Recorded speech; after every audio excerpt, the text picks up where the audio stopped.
and welcome to another episode of the Odd Lots podcast. I'm Tracy Alloway. And I'm Joe Weisenthal. Joe, do you remember 5 months ago? No. It's all a haze. What happened? Neither did I. I actually had to look this up. You remember on 4/20, so April 20th of this year, we released our first ever narrative Odd Lots series all about the legal marijuana market in New York. Yes, and obviously that was a fun experiment, and I hope we do something like that again. My big takeaway from that, I learned a lot about market structure. I learned a lot about the industry. But my big takeaway really from talking to everyone involved, or lots of people involved in the New York attempt to legalize marijuana, is that however complicated you thought it was and difficult it was to sort of bring in this new market, it's like infinitely more complicated than that. Yeah, it can always get worse, kind of. And that's another way to put it. Yeah.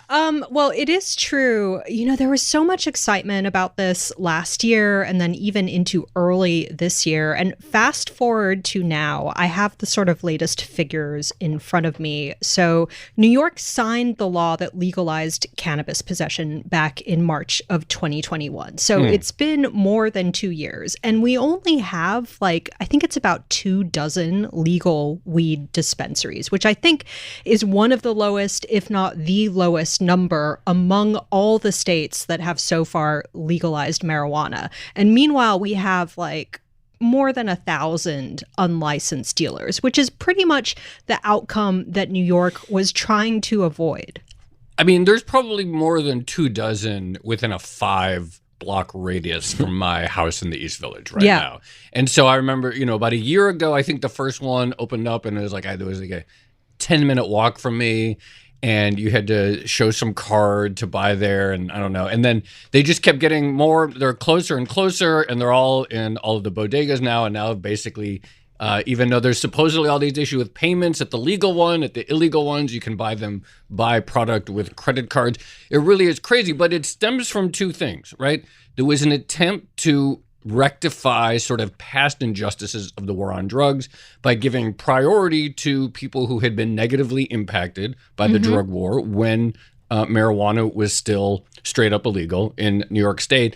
And then in the meantime, this tension now is okay, you have the people who want to take the regulated legal route, and that's complicated. And then the people who just open up a shop, and there's been very little enforcement of that. Absolutely. And along the way, again, it's only been 5 months since we released this series, but there have been all these different legal developments, which we are about to get into, because I'm very pleased to say that we really do have the perfect guests to discuss this. We're bringing back Cos Marte and Alfredo Angera. They are the CEO of ConBud and the Chief Compliance Officer of ConBud. You might remember them from the series. They are aiming to open up their own legal weed shops, but of course it's been far more complicated and taken a lot longer than perhaps they anticipated. So Cos and Alfredo, thank you so much for coming back on Odd Lots. Thank you for having us. Yeah, thank you for welcoming us back. Why don't we start with the basics? I mentioned some of the legal issues that have taken place over the summer. Why don't you just give us the state of affairs as it exists right now in relation to New York's legal weed industry? Have you ever seen that meme with the dog in the room? It's fine. Yeah, it's fine, and everything is on fire. That is literally the state of the industry right now. And I don't mean that in any kind of, funny context. We just got the title of this episode, New York City Cannabis, it's fine and everything is on fire. Yeah, it's on fire. So there's been, to say it's been a lot of flux is a grand understatement. Last time we were here, we had a lot of faith that the state, because of their vested interest in getting the tax dollars and in their vested interest in trying to fix the social justice and equities, were really going to get it right, and had the opportunity to look to other states and say, well, what is it that they did wrong and what is it that they did right? And we can make the perfect model. We have since learned that despite those best efforts, corporate interests will always rule, right? when you're talking about the country's largest cannabis market, and by way of that, the world's largest cannabis market in terms of consumption, we're talking about billions and billions of dollars. And the entities that are MSOs and the entities that are ROs aren't going to sit by the wayside, essentially. And they have been throwing every monkey wrench you can possibly imagine into the gears. So that's currently where we stand. So you mentioned corporate interests. Can you expand on that a little bit more? Because I remember, again, from speaking to you and lots of other people for the series, New York's ambition was to do it a little bit differently to other states. They wanted to create this sort of vibrant, almost like craft beer market for the weed industry, where you would have all these local growers and sellers, and the money would kind of be kept circulating within the state. And that seems to maybe be up in the air now or being challenged in some way. Yeah, no, it's very difficult to compete with the corporate greed. And I think that's the reality is. So where the injunction happened, we were sued, the state was sued because they wanted the veterans to move forward first. That was the veterans' argument, that they should have been prioritized, and it was just for veterans, not all veterans, but it's this service disabled veterans.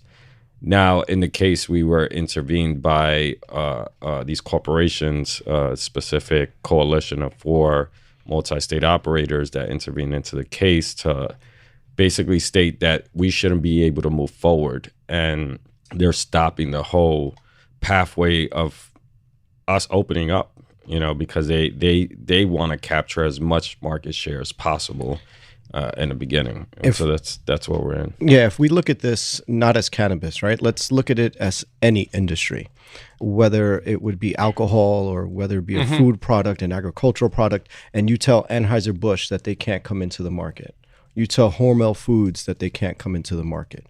You tell Big Tobacco that they can't come in the market because you plan on doing it craft-wise. You already know you're going to be setting yourself up for a variety of legal challenges, which is where we're at. I think Cost touched upon some of the cases which we are currently involved in, which were submitted to the court. The first case was an Article 78 proceeding that was led by the ROs. An Article 78 proceeding is a proceeding by which that you challenge an agency's authority. You question an agency's authority. If it was like the DMV or something like that and you want to challenge that, you file an Article 78. That was what the ROs had filed initially. Sorry, ROs? Stands for registered organizations. Okay. Yeah, I'm sorry. No, that's fine. Those are the medical operators. So if I could just to step back and clarify a couple quick things. You're opening this store or attempting to open up this location, Conbud. You were granted the license in part because out of the social justice or social equity efforts of the law, Cost, you had served time in prison, and so you were, in this attempt to sort of reverse some of the effects of the war on drugs, you were, I guess, granted one of the early licenses to open this. Just real quickly, when was that a very initial grant made? So they gave us our license early April. Okay. And then real quickly, when were you hoping to have the store open? We were looking to open up on Labor Day. Okay. Now, talk specifically about the Article 78 proceedings. So there's 2 separate ones. There was one from a veterans group and one from the MSOs. Can you just talk about specifically what these new legal roadblocks are such that we're here in October and the store hasn't opened up? Alfredo. Yeah, so the ROs filed the Article 78 to basically state that they wanted the market opened so that the registered organizations, who are these medical entities who are allowed to open up bigger places and more places than other licensees, that they should be allowed to open up immediately. Okay. And they're challenging OCM. So that was an Article 78 that was going through. That's the Office of Cannabis Management. Yes, Office of Cannabis Management. So they challenged that in the courts, and they challenged OCM. Then shortly after that, plaintiffs in the case, and we're involved in litigation, so I would just like to prefer to just refer to them as plaintiff and not individually. Sure. But not to cut you off, Alfredo, originally the law was written for justice involved individuals to be the first ones in the game. And so the medical operators, they were pushed back for 3 years. Now, when they put this Article 78, the OCM, the Office of Cannabis Management, responded and said, all right, we're going to allow you to move forward by a year now, which means December 30th, they were allowed to open up. Now, all they had to wait was a couple more months, and due to wanting to capture the market as much as they can, they're pushing everything back, and they're saying it's not fair. We want to open up now. And plaintiff's argument, who's involved in the case, the attorneys represent some service-disabled veterans. Their argument is that the MRTA, which is the law that passed cannabis in New York, that the MRTA states that all applicants will be allowed to open at the same time with certain preferences given to subgroups. So their challenge is that the entire CARD program, which is the conditional adult recreational dispensary licenses that were given to social justice equity individuals, that entire license subcategory is unconstitutional, and therefore they should all be pulled. And that's why they requested an injunction, and it froze all the card applicants. Got it. Now that creates a variety of issues, right? One, there are certain applicants who've already received their license and who are already open and operational. Now we're talking about me taking away a property of yours. You have something, and the removal of that is a totally different legal procedure, right? That's like a 14th Amendment kind of thing, right? Mm-hmm. Now, absent that, there are also other individuals who are within that bucket who maybe haven't opened up and maybe haven't been processing sales yet, but have an irreparable harm. And what do I mean by that is they detrimentally relied upon the state saying, hey, you're good, you can continue to move forward, enter into these contractual agreements, enter into this lease agreement, enter into this purchasing agreement, enter into this staffing agreement.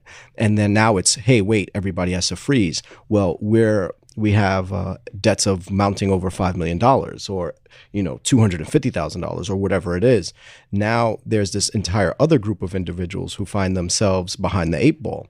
And it's really weird because that particular group, the social justice impacted individuals, the individuals who were over-policed, over-targeted, and came from these disproportional areas, now begged, borrowed, and stealed and took all that money that they could from their family, their friend, their 401k, scraped everything together to open up this business, did the application, followed the guidelines, did everything that you told them to do, and now they're left holding the bag. It's almost like insult to injury.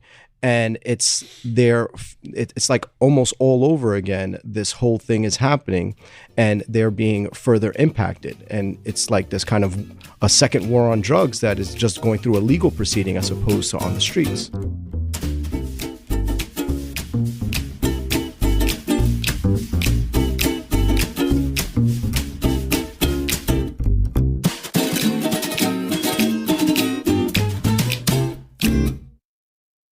So you have the injunction from the veterans group who think that they should also receive priority. You have the multi-state operators who also want to get into the market. Can I ask a really simple question, which is how much money have you guys spent so far on a business which isn't yet open? We've spent definitely over $1 million. Wow. Yep. And that was all self-funded and came from our personal businesses. I know that most card applicants don't even have those resources. We're blessed enough that my business partner Junior and I own and operate several restaurants. Goss owns and operates a very successful gym business. The money that we put into this particular venture came at the sacrifice of our other businesses. So we've given all that we could to this. Are you currently paying rent month to month on a location that's just sitting there unused? October 1st rent was just paid. And that was for $38,000. So every month it's $38,000 out the door. Yep. How tempted are you at this point to just go rent a van and like park it in Washington Square Park like everyone else seems to? Yeah, I mean, I contemplated that, and it's like I'd rather still state work instead of block work. Just because I waited for so long, I mean, I've been advocating for legalization of cannabis since 2016, and still waiting and going through and feeling like every milestone we've reached was a success. I think we celebrated, Alfredo and I, probably about 5 celebrations every time we went to court. Or even got a license or even got into the next step. So if our application being graded is submitted and everything. So it's been a dreams and nightmares for real. Okay, and how much responsibility do you think the state of New York bears in all of this? Because on the one hand, they made promises saying that this was going to be a social restitution exercise, compensation for the war on drugs and things like that. But on the other hand, if the veterans want to challenge the legality of that, it seems like maybe that's outside of New York's control. I guess another way of asking this is, what could they be doing better? They could have codified cards. So the conditional adult use retail dispensary license could have been codified into law. I actually went up and spoke to legislators months ago about codifying card, and they were like, no, the law is fine. We don't need to rectify anything. And so, come today, in August, the injunction was placed, and now we're like, oh, we should have codified card and this would never happen and written this into law, but it didn't. And here we're the state could, the state is dealing with a lot right now, right? Where does this fall on their hierarchy of issues? We have asylum seekers sleeping in the streets. The city is inundated by hundreds of thousands of individuals looking to get their slice of the American dream. Housing costs are through the roof for certain individuals. We still have a budget that is busted still as a result of COVID. We can, on my way here to the studio, we can see the streets in New York are nowhere near what they used to be 4 years ago. We have really mounting problems here. So where does this fall on the hierarchy of the state? Sure, card applicants who faced a large hill of social injustice are involved. Sure, farmers upstate are involved. Sure, there's an illicit market running rampant, but the state, like that meme, has fires all over the house, right? Right. So what could they have done? Yes, Goss is 1,000,000% correct. They could have codified it, and they didn't. So that would have required a special session. And to call a special session to come in to do this is not going to happen, right? So it would have had to be multiple things tied into that bill. Why didn't they codify it in the first place, right? You didn't ask it, but that's a great question. It's because there wasn't an appetite for it initially, and then they didn't feel like it needed to be because they felt the bill covered it. What do I mean by that? I mean, if Congress passes a tax law and says, okay, this is going to be the corporate tax rate, they don't go to the IRS and say, okay, bring us all the tax codes. We're going to go over this line by line with you. Congress gives kind of this broad mandate to these agencies, the same way it would be to the EPA or to a variety of other agencies. They say, this is the goal we want you to get to. How you decide to get to that goal is upon the agency's discretion. We don't need to know the parts per milliliter of something in water that you find safe, or we don't need to know, what the exact deductions are. We're not going to vote on every single item. We're just going to give you the mandate. And the mandate was given to the Office of Cannabis Management to fulfill this social justice equity component. And how the Office of Cannabis Management found the best way to do that was through this card program. So, let me ask you, the other element, you're paying all this money, you're dealing with these legal headaches that you didn't anticipate. The other thing that we were talking about a lot when we had our conversation in April was the existence of all these sort of gray market, non-licensed operators.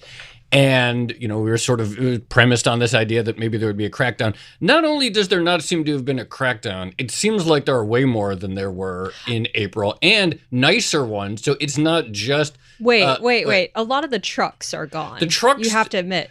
There are more stores, it feels like. More like brick and mortar shops. Yeah, I see fewer trucks. I see way more brick and mortar shops. I see nice brick and mortar shops. So like actually ones that were clearly not just sort of a bodega type environment, but like something that really looks like an Apple store or a Nike store.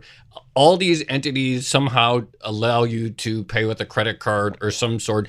What is your confidence at this point that whether it's the city or the state has some sort of way to, I guess, make sure that people who are not going down the licensed route won't be your competitors? I think we need to educate the public, more forums like this, more forums that, the media puts out in terms of what is a legal store. There is a lot of issues with these nice stores being popped up everywhere, and you walk in and you're like, oh wow, these people got their license. It's beautiful in here. So the general public doesn't even know, you know. Right. And I think the more we put out there, and the more ads, the more marketing that the state could do, you know, we can educate the audience. But right now, it's going to be difficult. You know, I have in a 1,000-foot radius, there's, you know, probably 50 to 60 shops around me. And there's not supposed to be one. We're supposed to be the only one, you know? And so it's going to be difficult, but I think we planted ourselves in the right neighborhood. I'm born and raised in the Lower East Side, and I'm a local business owner there, and a lot of people know me. A lot of people are anticipating our opening. We've been able to really educate it through word of mouth, which the state hasn't really done successfully, but we'll see. I'd rather spend $1 million on a legal store than an illegal store and then be shut down, right, and have that, you know, up in the air. I remember talking to someone from the state, and they were making a similar argument. Like, if you build the legal weed bodega, they will come. Like, the public will eventually have a preference for legal shops. But I guess devil's advocate question here, the longer this uncertainty goes on and the longer that you have these illegal or gray market stores, do people get used to that option? Because, like, I can tell you, up until very recently, there was a truck parked relatively close to me, and it was fairly easy to go there, and they had stuff from California that theoretically I might enjoy. If my dad is listening to this, I never went to the weed truck. But, you know, like, I got used to it being there. It had the same offerings every day. It seemed pretty professional. It took credit cards. That was a pretty good option. But we got to re-educate on what you're using. You know, you don't know what this is. They found a whole bunch of metals. They found a whole bunch of insane substances in this substance that's supposed to be organic and clean and safe. You don't know what you're consuming. It's like I don't know, buying a un-FDA churro in the subway train. You know, like. You do it, but you might have the runs later, right? You know, so you just never know. And now with this whole fentanyl scare, I mean, that's a bigger like, you know, solution to like educate the audience. Like, hey, we found fentanyl in weed. You know, there's been a whole bunch of stories on that. Goss is right. Education is crucial, but that puts the onus on the consumer. And New York City is, if the population hasn't decreased post-COVID, right, is about 8 million people in the greater New York region. That puts the onus on 8 million different people, and that's a lot to ask of them.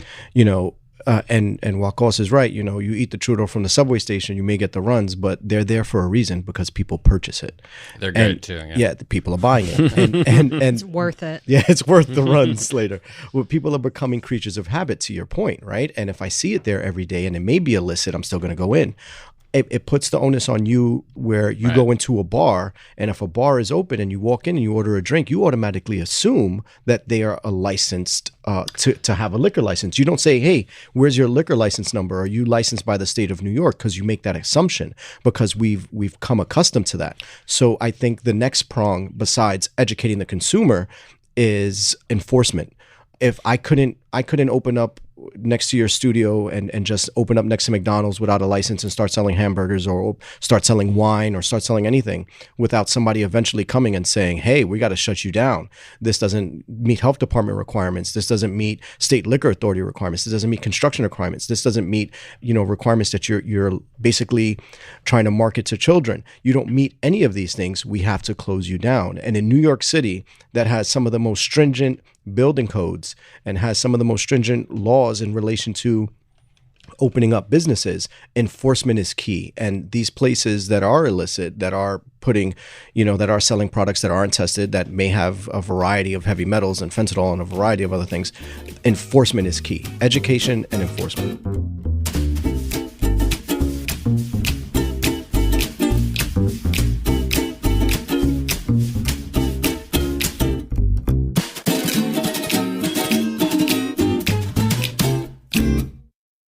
You mentioned the alcohol analogy, and I think about that all the time because I walk home from the subway on St. Mark's most days, and there are literally people, outside selling on a table, and you would never see in this day and age, someone selling shots of liquor out of the street. Excuse me, aren't you the guy that buys nutcrackers on the beach in the summer? What do you think those are? You do that?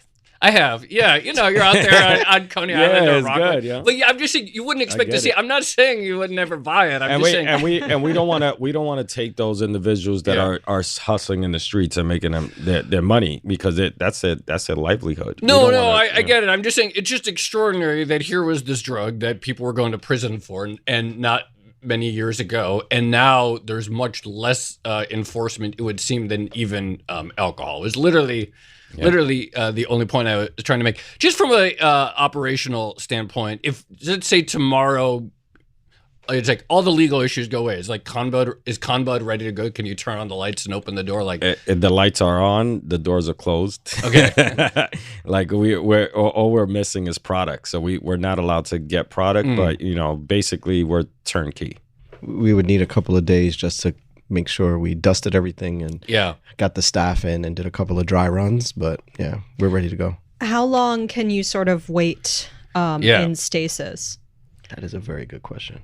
Again, we're in pending litigation, so certain things we don't want to disclose. But we've done our math. We know how long we can hold out, and we can continue to be in this run at a deficit until things turn around. And I'll say it is not very long. We don't have a long run, right? Yeah, we do not have very long. Just sounds like incredibly frustrating. Both the month-to-month cost, seeing the stores open up and operate. How many did you say? 50 or 60 within a 10,000-foot radius from where you are? 1,000-foot radius. 1,000-foot, right? Crazy. Also, the broken promises. The broken promises. Yeah. Well, speaking optimistically, if we do have a great day at court and things move forward, we're looking to open up October 20th. That's what we want our goal to be. The court this Friday is hearing the case of 12. Are you familiar with the court process of what's happening right now? Why don't you fill us in exactly what we're looking at? All right. So this Friday, just so people know, we're recording this October 5th. So when you say this Friday, you mean October. Just so people know the date. Yeah, October 6th. So October 6th, a motion will be heard. When the plaintiffs filed their lawsuit, we inpled, meaning we said, listen, you are suing the state and you're suing OCM, but we have a vested interest. This affects us. So we want to implead into this case. Okay. So it is Conbud and 3 other dispensaries that joined us, and we inpled into the case. We are the only actual card applicants that are involved besides the state of New York itself. So the judge asked for a variety of things for the injunction. We requested that the injunction be lifted because it was doing irreparable harm to us. We were bleeding money. We had staff, we had contracts, and this was putting us in a position where, we couldn't recover from. And in very short order, we were going to have to file bankruptcy.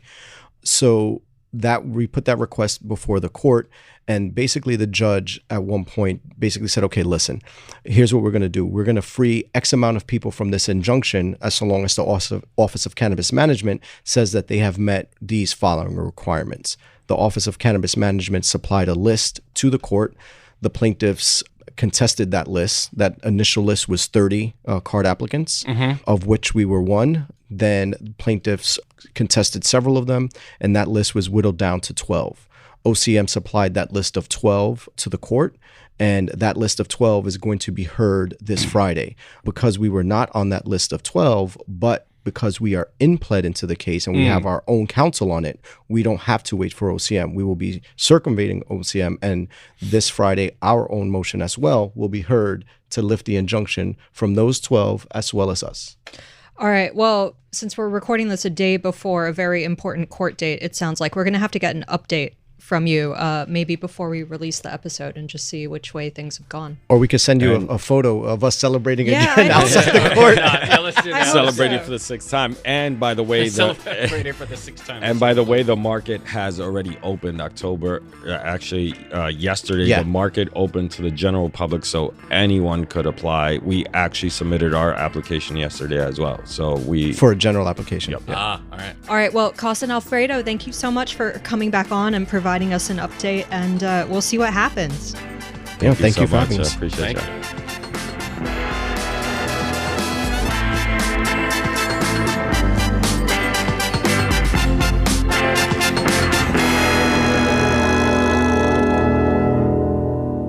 Joe, I think you summed it up perfectly in the intro. No matter how complicated you thought the legal weed market already was in New York, it seems like it's just grown even more complex. The other thing I was thinking about was Alfredo's point about, you can't place the onus for the entire industry on the consumer. I myself am not the best consumer of certain things. And so I really think you have to twin it with enforcement. And of course, the difficulty so far has been, what does that enforcement actually look like? No one wants to go back to the days of the war on drugs. But at the same time, you cannot have a thriving illegal market with, a lower cost overhead that's competing with the thing that is supposed to be funneling money into the state. Yeah, this is the key thing, which is that, the idea was that the licenses were designed to, hopefully encourage people to go that route. And yet, in theory, even when ConBud opened, at least as of right now, there are going to be numerous competitors who, in theory, have potentially lower taxes, lower cost bases, are able to potentially bring in product from out of state, which the New York State operators aren't able to do. Mm-hmm. Payments are challenged still for the legal operators. Meanwhile, like I said, it seems like all these places suddenly accept normal credit cards right now. So it does feel like there is a limit to the extent to which the market can be solved through consumer education. So a little update. After we recorded this episode, we spoke to the ConBud team on October 5th. On October 6th, the Friday, the injunction was in fact lifted, which means it looks like ConBud should be able to open on October 19th. So they can do their sixth celebration. Let's go check it out. Shall we leave it there? Let's leave it there. This has been another episode of the Odd Lots podcast. I'm Tracy Alloway. You can follow me at Tracy Alloway. I'm Joe Weisenthal. You can follow me at The Stalwart. Follow our guests on Instagram, ConBud at ConBudNY. Follow our producer, Carmen Rodriguez at Carmen Armin and Dashiell Bennett at Dashbot. And check out Potlots, our series from last April. Tremendous amount of background context to further understand this conversation. And for more Odd Lots content, go to Bloomberg.com/oddlots, where we post transcripts, a blog, and a newsletter. And go to our Discord, discord.gg/oddlots, to talk about this episode and others with fellow listeners. And if you enjoy Odd Lots, if you want us to do a deep dive, another series into another particular market, then please leave us a positive review on your favorite podcast platform. Thanks for listening.